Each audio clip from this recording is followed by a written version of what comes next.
Hello children, welcome back to my English channel English at Ease. Children, today I am going to teach you a beautiful poem and very funny poem, and it is also very thoughtful. The title of the poem is The Plaint of the Camel. Plaint of the camel means complaint. That is complaint, शिकायत. एक ऊंट का शिकायत. एक ऊंट किस तरह से कंप्लेन करता है, क्या शिकायत करता है, यही हम लोग इस पोएम के माध्यम से पढ़ेंगे.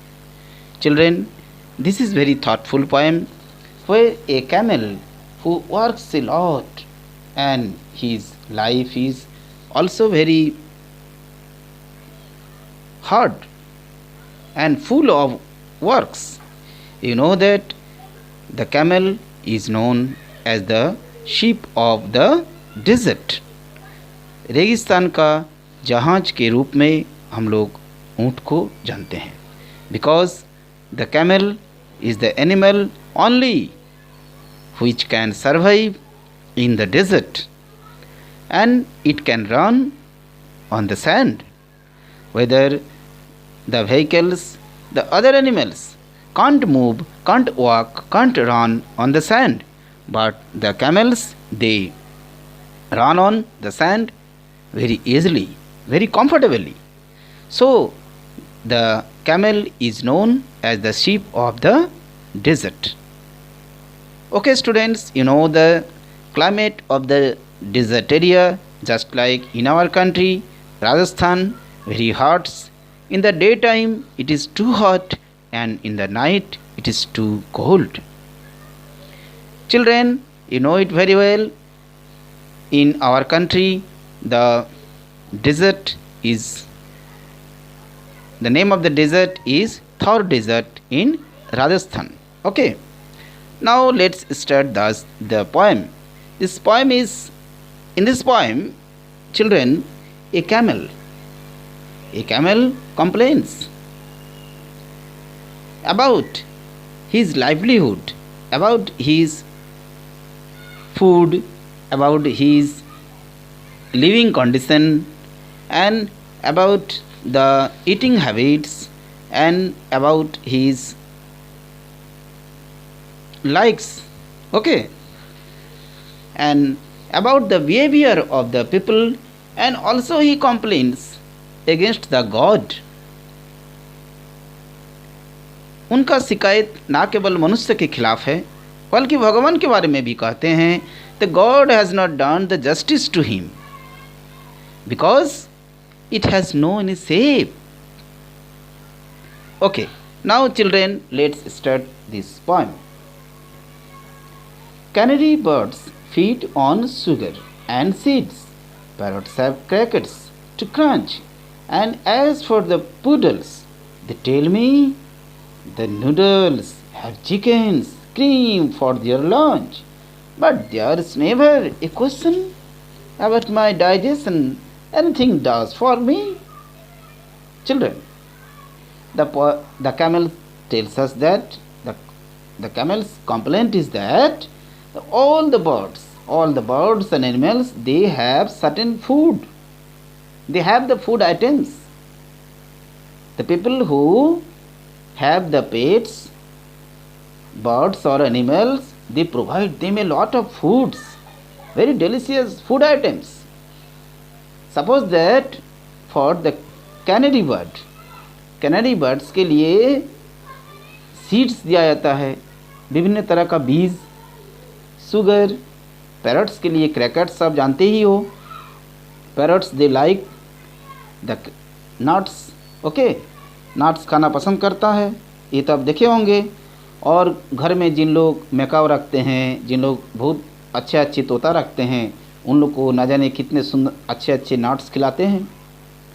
Even that whether the people, most of the ordinary people, they do not get such kinds of fruits. लोगों को भी ऐसा नसीब नहीं होता है जो इन लोगों को मिलता है. पुडल्स क्या है? As, third line you will see, as for the poodles they tell me the noodles poodles is a kind of dog, species of dog. Okay, एक ऐसा जाति के कुत्ता जो बहुत सुंदर होता है। Okay, and it is very expensive and very rich people they keep such dogs in their homes as pets. Poodles, ऐसे कुत्ता को तो बहुत अच्छा अच्छा चीज़ खिलाया जाता है। आप जानते ही हो, आप कभी घर में कोई पेट डॉग्स होगा, कोई फॉरेन डॉग्स होगा, तो आप उसके लिए स्पेशल बिस्किट खिलाते हो, चिकन खिलाते हो, ये बहुत सारा चीज़ हम लोग देते हैं। That you the children you know it that nowadays the dogs are treated better than the human beings. Ordinary लोग जो खाते हैं इससे भी अच्छा अच्छे चीज़ इन कुत्तों को खिलाया जाता है। तो ऐसे ही कैमल का शिकायत है जो ऐसे पुडल्स जाति के जो कुत्ता है उसके लिए कितना अच्छा अच्छा चीज़ खिलाया जाता है, और मेरे लिए about my digestion nothing else anything, जो भी कुछ दे दो। Because you know children that the camels they eat thorny bushes, cactus, anything else. इनके लिए कोई स्पेशल खाना होता ही नहीं है, क्योंकि इस सैंडी एरिया में राजस्थान में इन्हें यही सब चीज़ मिलता है, बेरस चीज़ मिलता है। ओके, कोई जूसी आइटम इनको नहीं मिलता है। कैक्टस मिलता है, कांटेदार पेड़ पौधा, जंगल झाड़ी इनको खाने के लिए मिलता है। And so that you know the jaws of the camel are very hard. Okay, इन लोग का जो जबड़ा होता है, जॉज होता है, बहुत कड़ा होता है ये सब खाने के लिए। ठीक है, now the second stanza students. Second stanza tells us about the sleeping habits, about the sleeping habit of the animals, and its complaint is that cats, you are aware, can repose in a chair, chickens can roost upon rails, puppies are able to sleep in a stable, any oysters can slumber in pails, but no one supposes a poor camel does any place does for me। Camel कहता है, ऊँट कहता है, एक cats को देखो, cats कहीं सो जाता है। Children, already I have uploaded one poem about that cats sleep anywhere. Okay, class 5 का एक पोएम ऑलरेडी मैंने इस चैनल में दिए हुए हैं, अपलोड कर चुके हैं। This title of the poem is the cats sleep anywhere. Okay, उसको भी आप देखना, ये भी बहुत फनी पोएम है, बहुत मज़ेदार पोएम है। Children, that is the literature. Literature doesn't mean that we get something else, some morality and other things. Literature का मतलब ये नहीं होता है कि हमें हमेशा कोई मोरालिटी मिलेगा, कोई नैतिक शिक्षा मिलेगा, कोई ज़रूरी नहीं है। If our language, if our literature they provide us the pleasure, that is the literature. हम कई शब्दों को पढ़कर अगर हमें खुशी मिली, अगर खुशी मिले, अगर कुछ आनंद मिलता है, तो that is the literature. Okay students, in this poem you see that the same thing is there. That is very fine, funny poem, and when we read this poem we get a pleasure. Okay, that is the amusement. Now you see that camel कहता है, ए hence को देखो, कहीं जाके खड़ा हो जाता है, कहीं ऊपर में जाके वो आराम से रहता है, रेलिंग पर खड़ा हो जाता है। रेलिंग पर देखते होगा ना, कभी कभी आप देखे होंगे कॉक्स को, हेंस को, कोई ऊंचा में चढ़ के कोई पतला सा रेलिंग पर खड़ा हो जाता है, बैठे रहता है। कैट्स तो आप जानते ही हो, anywhere, they can sleep anywhere, they can sit anywhere. और पपीज़ को भी देखे होंगे, उसके लिए भी लोग घर बनाता है, कैनल्स बनाता है। Slumber, that is the word. Slumber means long sleep, बहुत दिन तक सोए रहना। ओके, कौन? ऑस्टर्स। ऑस्टर्स मीन शंख। ऐसा शंख को आप सी बीच में जरूर देखे होंगे। Okay, if you have visited the sea beach you must have seen they are the oysters. ये ऑस्टर्स तो कोई छोटा सा कंटेनर में भी आराम से कई दिन तक सो सकता है, लेकिन बेचारा मेरे लिए, for my self, no one arranges my bed, no one arranges my bedroom. कोई नहीं सोचा कि चलो कैमल के लिए भी घर बनाते हैं। आपने कभी नहीं सुना होगा ये लोग कैमल के लिए, ऊँट के लिए कोई घर बनाते होंगे। Suppose that for the cows we make sheds, हम लोग शेड बनाते हैं। Dogs canals, okay. पिग्स के लिए पेन बनाते हैं, स्टाई बनाते हैं। Horses that is the stable, but for the camels nothing else. ऊँट बेचारा उस रेगिस्तान में ही खड़ा रहता है, कोई रोड में खड़ा रहता है, कोई बालू में खड़ा रहता है, बैठ जाता है, लेकिन उसके लिए कोई घर नहीं बनाता। Okay, that is the stranger tells us. Now third stranger. Now children, that is the third stanza now. Lamps are enclosed where it's never exposed. Coops are constructed for hens. Kittens are treated to houses well heated. And pigs are protected by pens. But a camel comes handy. Where it is sandy, anywhere it does for me. Camel कहता है सभी जानवर के लिए लोग घर बनाते हैं। इवन हेन्स, जो लोग मुर्गी पालते हैं, वो भी उनके लिए the house of the hens is called coop. You know it. ये अलग अलग जानवरों का घर को हम लोग अलग अलग नाम से जानते हैं। आपको मालूम होगा, आपने इंग्लिश में भी पढ़े होंगे इसके बारे में। तो कूप्स फॉर द हेन्स। किटन्स के लिए भी हम लोग घर में बहुत अच्छा अरेंजमेंट करते हैं, क्योंकि उसको ठंडा नहीं लग जाए, घर को गर्म करके रखते हैं। इवन दैट पिग्स के लिए भी, that is the call pens.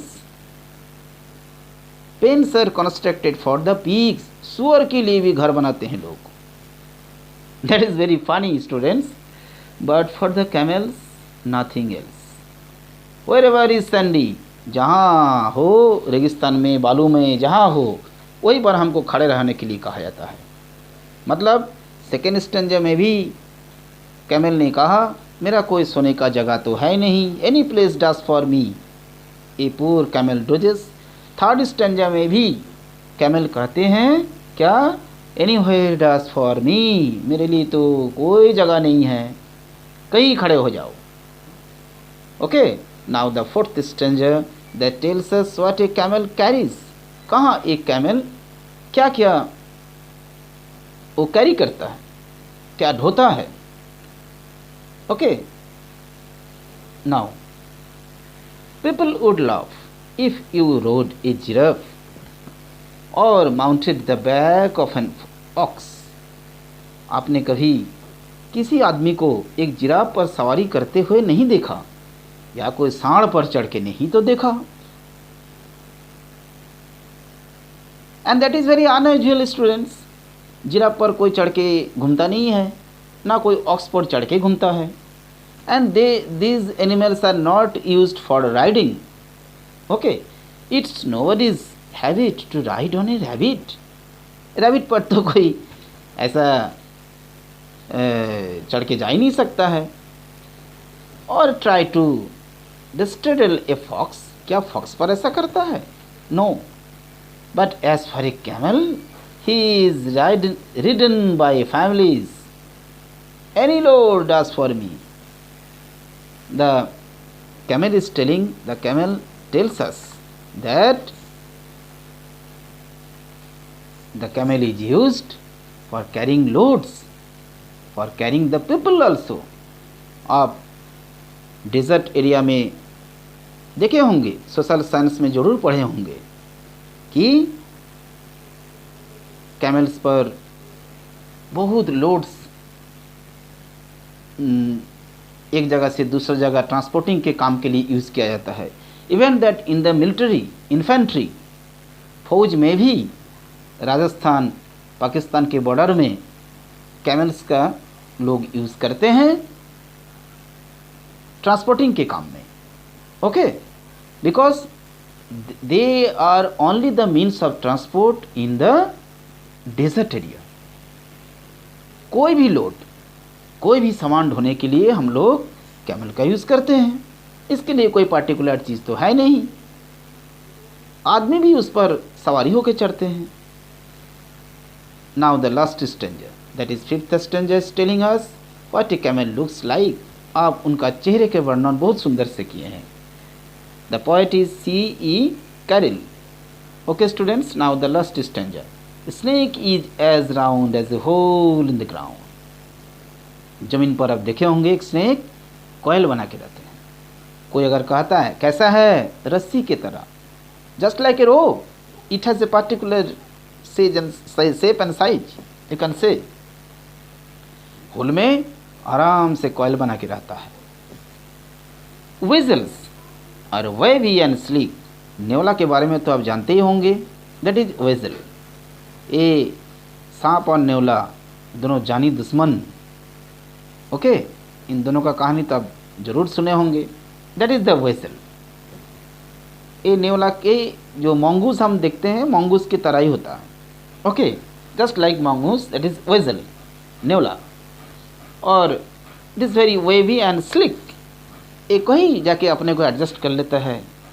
और इसका शेप एंड साइज ऐसा है, आराम से एक कंफर्टेबली कहीं एडजस्ट हो सकता है प्रकृति के साथ, नेचर के साथ। Okay, and no alligator could ever be straighter than lizard that live in a creek. एक छोटा सा छिपकली को भी आप देखे होंगे, लिजर्ड को देखे होंगे, कैसा छोटी सी जगह में, कोई नैरो एरिया में आराम से जाके वो रहता है। Okay, even that the alligators and crocodiles, ये दोनों में थोड़ा डिफरेंस है चिल्ड्रेन। एलिगेटर्स का आप जो फ्रंट माउथ को देखे होंगे थोड़ा सा लंबा होता है, और क्रोकोडाइल का जो सामने का जॉज होता है वो थोड़ा चौड़ा होता है।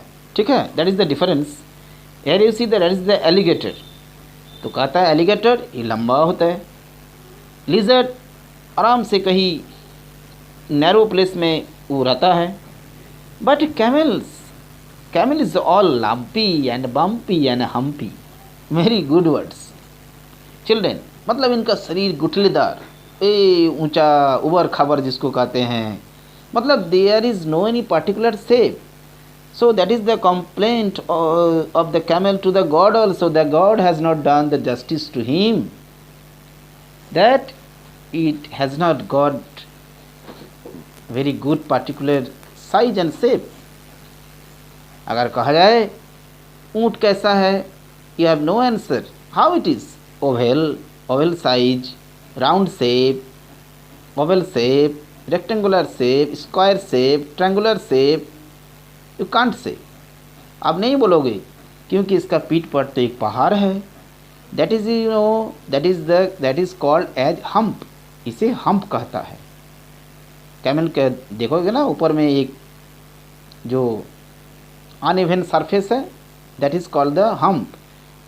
और students, that is very strange thing, it is peculiar that some of the camels they have double humps, दो दो ऐसा हम्प्स होता है। ओके, कुछ ऊंट में ऐसा पाया जाता है जिसका पीठ पर दो हम्प्स होता है, double humps. Okay, humpy bumpy lumpy, ऐसा उवर खबर गुठलेदार इनका शरीर। Any save does for me, मेरे लिए कोई आकार भी नहीं है, कुछ भी बता दो मुझे। That is the complaints of the camel. Okay students, I hope that you have enjoyed this poem. Children, this poem is very famous poem and many different books. This poem I have found कई publication का book में ये poem है। अलग अलग state board में भी इस पोएम को सिलेबस में रखा गया है। But my reference book is New Learning to Communicate of Class 4 English course book, and this is the part of lesson 9. Okay, already I have uploaded that lesson 9, Puru the Brave. Okay, and this book is English course book, New Learning to Communicate, Oxford University Press. Okay children, now these are the questions and answers. Let's enjoy the poem a little more.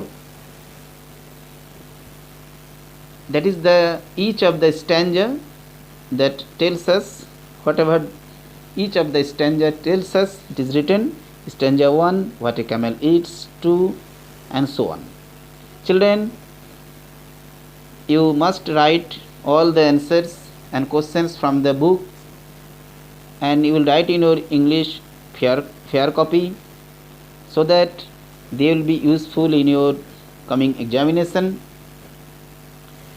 You can pause the video, I can write very easily, otherwise you can take the screenshot. That is question number 2 and answer, very short answers.